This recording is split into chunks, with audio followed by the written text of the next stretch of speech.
أعوذ بالله من الشيطان الرجيم.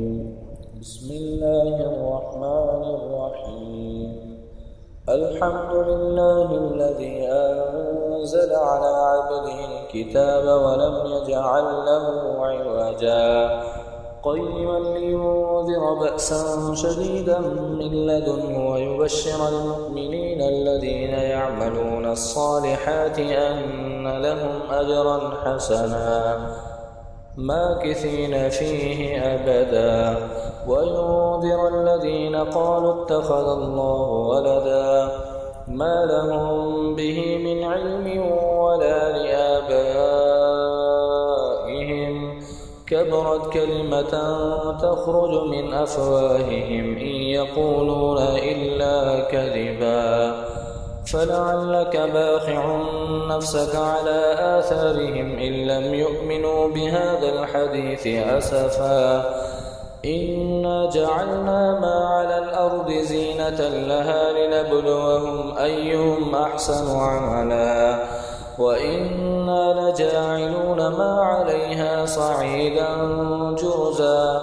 أم حسبت أن أصحاب الكهف والرقيم كانوا من آياتنا عجبا إذ أوى الفتية إلى الكهف فقالوا ربنا آتنا من لدنك رحمة وهيئ لنا من أمرنا رشدا فضربنا على آذانهم في الكهف سنين عددا ثم بعثناهم لنعلم أي الحزبين أحصى لما لبثوا أمدا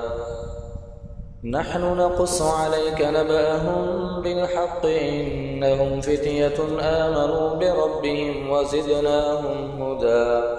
وربطنا على قلوبهم إذ قاموا فقالوا ربنا رب السماوات والأرض لن ندعو من دونه إلها لقد قلنا إذا شططا هؤلاء قوم اتخذوا من دونه آلهة لولا يأتون عليهم بسلطان بين فمن أظلم ممن افترى على الله كذبا وإذ اعتزلتموهم وما يعبدون إلا الله فأووا إلى الكهف ينشر لكم ربكم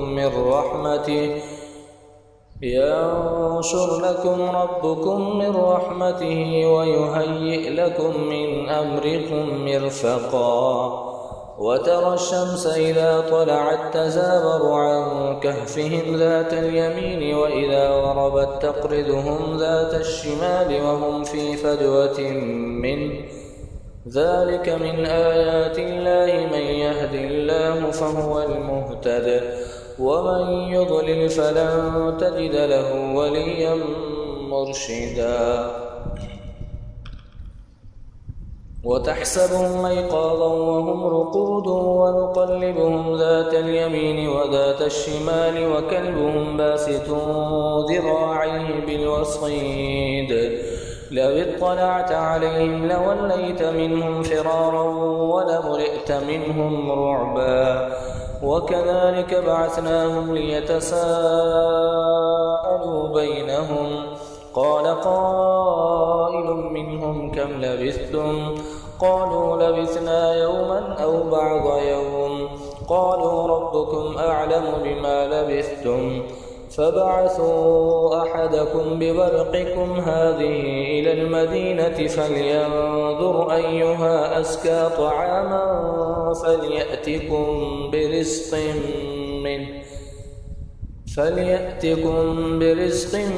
منه وليتلطف ولا يشعرن بكم أحدا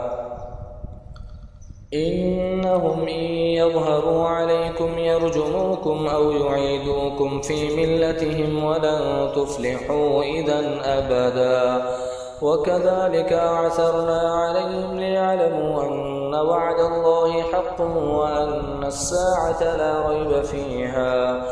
إذ يتنازعون بينهم أمرهم فقالوا ابنوا عليهم بنيانا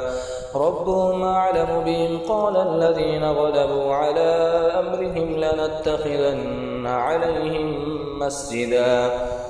سيقولون 3 رابعهم كلبهم ويقولون 5 سادسهم كلبهم رجما بالغيب ويقولون 7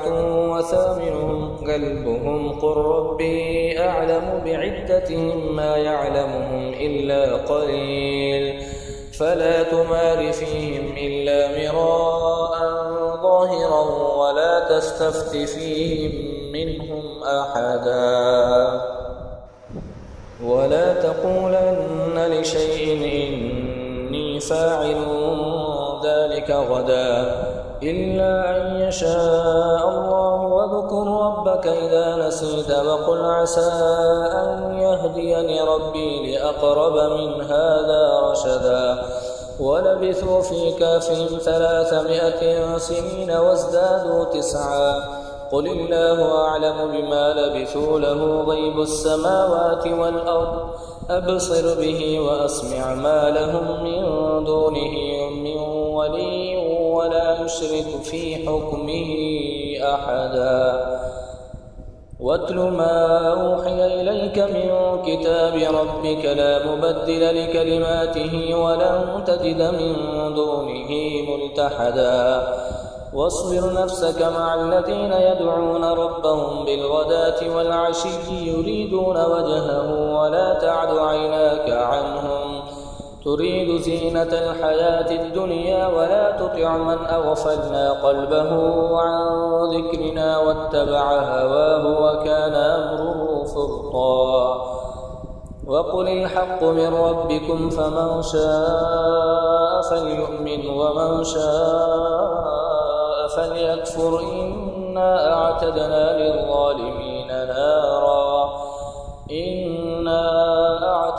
للظالمين نارا أحاط بهم سرادقها وإن يستغيثوا يغاثوا بماء كالمهل يشوي الوجوه بئس الشراب وساءت مرتفقا إن الذين آمنوا وعملوا الصالحات إنا لا نضيع أجر من أحسن عملا أولئك لهم جنات عدن تجري من تحتهم الأنهار يحلون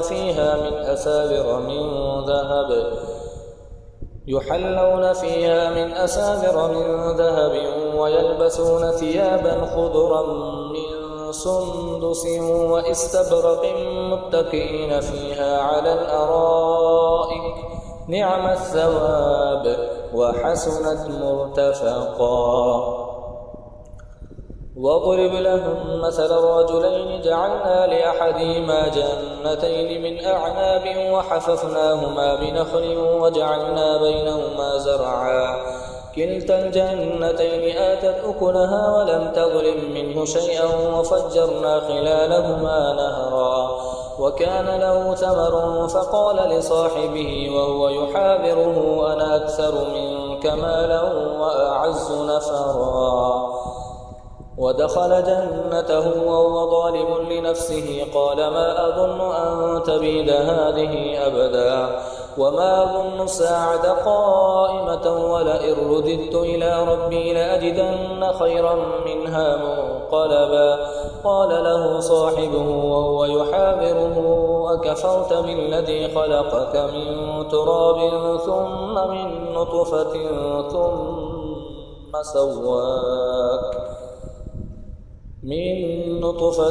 ثم سواك رجلا لكن هو الله ربي ولا أشرك بربي أحدا ولولا إذ دخلت جنتك قلت ما شاء الله لا قوة إلا بالله إن ترني أنا أقل منك مالا وولدا فعسى ربي أن يؤتيني خيرا من جنتك ويرسل عليها حسبانا من السماء فتصبح سعيدا زلقا أو يصبح ماؤها غورا فلن تستطيع له طلبا وأحيط بثمره فأصبح يقلب كفيه على ما فأنفك فيها وهي خاوية على عروشها ويقول يا ليتني لم أشرك بربي أحدا ولم تكن له فئة ينصرونه من دون الله وما كان منتصرا هنالك الولاية لله الحق هو خير ثوابا وخير عقبا واضرب لهم مثل الحياة الدنيا كماء إن أنزلناه من السماء فاختلط به نبات الأرض فأصبح هشيما تذروه الرياح وكان الله على كل شيء مقتدرا المال والبنون زينة الحياة الدنيا والباقيات الصالحات خير عند ربك ثوابا وخير أملا ويوم نسير الجبال وترى الأرض بارزة وحشرناهم فلم نغادر منهم أحدا وعرضوا على ربك صفا لقد جئتمونا كما خلقناكم أول مرة بل زعمتم أن لن نجعل لكم موعدا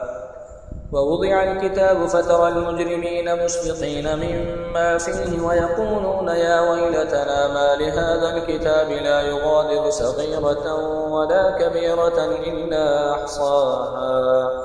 ووجدوا ما عملوا حاضرا ولا يظلم ربك أحدا وإذ قلنا للملائكة اسجدوا لآدم فسجدوا إلا إبليس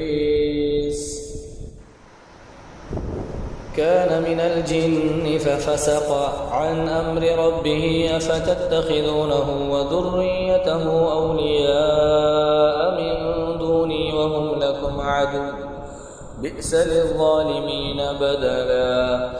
ما أشهدتم خلق السماوات والأرض ولا خلق أنفسهم وما كنت متخذ المضلين عضدا ويوم يقول نادوا شركائي الذين زعمتم فدعوهم فلم يستجيبوا لهم وجعلنا بينهم موبقا ورأى المجرمون النار فظنوا أنهم مواقعوها ولم يجدوا عنها مصرفا ولقد صرفنا في هذا القرآن للناس من كل مثل وكان الإنسان أكثر شيء جدلا وما منع الناس أن يؤمنوا إذ جاءهم الهدى ويستغفروا ربهم إلا أن تأتيهم سنة الأولين أو يأتيهم العذاب قبلا وما نرسل المرسلين إلا مبشرين ومنذرين ويجادل الذين كفروا بالباطل ليدحضوا به الحق واتخذوا آياتي وما أنذروا هزوا ومن أظلم ممن ذكر بآيات ربه فأعرض عنها ونسي ما قدمت يداه إنا جعلنا على قلوبهم أكنة أن يفقهوه وفي آذانهم وقرا وإن تدعوهم إلى الهدى فلن يهتدوا إذا أبدا وربك الغفور ذو الرحمة لو يؤاخذهم بما كسبوا لعجل لهم العذاب بل لهم موعد لن يجدوا من دونه موئلا وتلك القرى أهلكناهم لما ظلموا وجعلنا لمهلكهم موعدا وإذ قال موسى لفتاه لا أبرح حتى أبلغ مجمع البحرين أو أمضي حقبا فلما بلغا مجمع بينهما نسيا حوتهما فاتخذ سبيله في البحر سربا فلما جاوزا قال لفتاه آتنا غداءنا لقد لقينا من سفرنا هذا نصبا قال أرأيت إذا وينا إلى الصخرة فإني نسيت الحوت وما أنسانيه إلا الشيطان أن أذكره واتخذ سبيله في البحر عجبا قال ذلك ما كنا نبغي فارتدا على آثارهما قصصا فوجدا عبدا من عبادنا آتيناه رحمة من عندنا وعلمناه من لدنا علما. قال له موسى هل أتبعك على أن تعلمني مما علمت رشدا؟ قال إنك لن تستطيع معي صبرا وكيف تصبر على ما لم تحط به خبرا؟ قال ستجدني إن شاء الله صابرا ولا أعصي لك أمرا. قال فإن اتبعتني فلا تسألني عن شيء حتى أحدث لك منه ذكرا. فانطلقا حتى إذا ركبا في السفينة خرقها قال خرقتها لتغرق أهلها لقد جئت شيئا إمرا.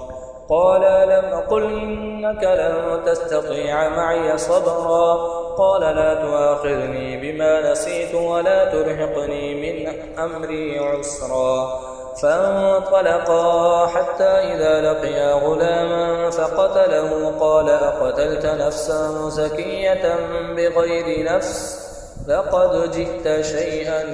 نكرا.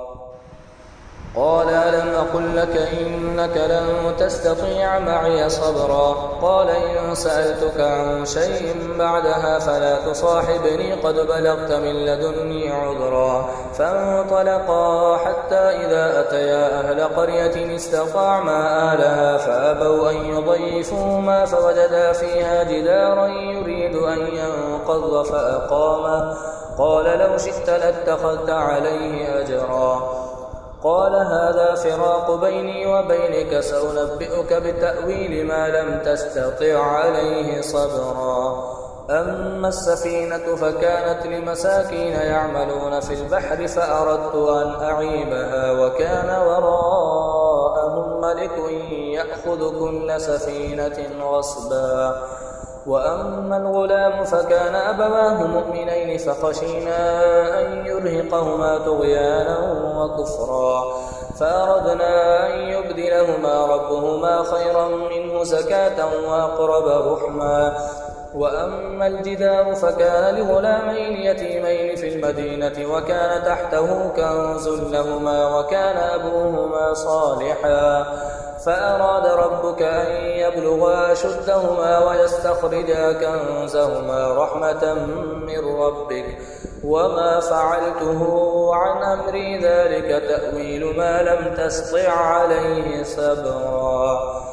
ويسألونك عن ذي القرنين قل سأتلو عليكم منه ذكرا. إنا مكنا له في الأرض وآتيناه من كل شيء سببا فأتبع سببا حتى إذا بلغ مغرب الشمس وجدها تغرب في عين حمية ووجد عندها قوما. قلنا يا ذا القرنين إما أن تعذب وإما أن تتخذ فيهم حسنا. قال أما من ظلم فسوف نعذبه ثم يرد إلى ربه فيعذبه عذابا نكرا. وأما من آمن وعمل صالحا فله جزاء الحسنى وسنقول له من أمرنا يسرا. ثم أتبع سببا حتى إذا بلغ مطلع الشمس وجدها تطلع على قوم لم نجعل لهم من دونها سترا. كذلك وقد أحطنا بما لديه خبرا. ثم أتبع سببا حتى إذا بلغ بين السدين وجد من دونهما قوما لا يكادون يفقهون قولا. قالوا يا ذا القرنين إن يأجوج ومأجوج مفسدون في الأرض فهل نجعل لك خرجا على أن تجعل بيننا وبينهم سدا؟ قال ما مكنني فيه ربي خير فأعينوني بقوة أجعل بينكم وبينهم ردما. آتوني زبر الحديد حتى إذا ساوى بين الصدفين قال انفخوا حتى إذا جعله نارا قال آتوني أفرغ عليه قطرا. حتى إذا جعله نارا قال آتوني يفرغ فسقط عليه قطرا فما استطاعوا أن يظهروه وما استطاعوا له نقبا قال هذا رحمة من ربي فإذا جاء وعد ربي جعله دكا وكان وعد ربي حقا وتركنا بعضهم يومئذ يموج في بعض ونفخ في الصور فجمعناهم جمعا وعرضنا جهنم يومئذ للكافرين عرضا الذين كانت أعينهم في غطاء عن ذكري وكانوا لا يستطيعون سمعا أفحسب الذين كفروا أن يتخذوا عبادي من دوني أولياء إنا أعتدنا جهنم للكافرين نزلا قل هل ننبئكم بالأخسرين أعمالا الذين ضل سعيهم في الحياة الدنيا وهم يحسبون أنهم يحسنون صنعا أولئك الذين كفروا بآيات ربهم ولقائه فحبطت أعمالهم فلا نقيم لهم يوم القيامة وزنا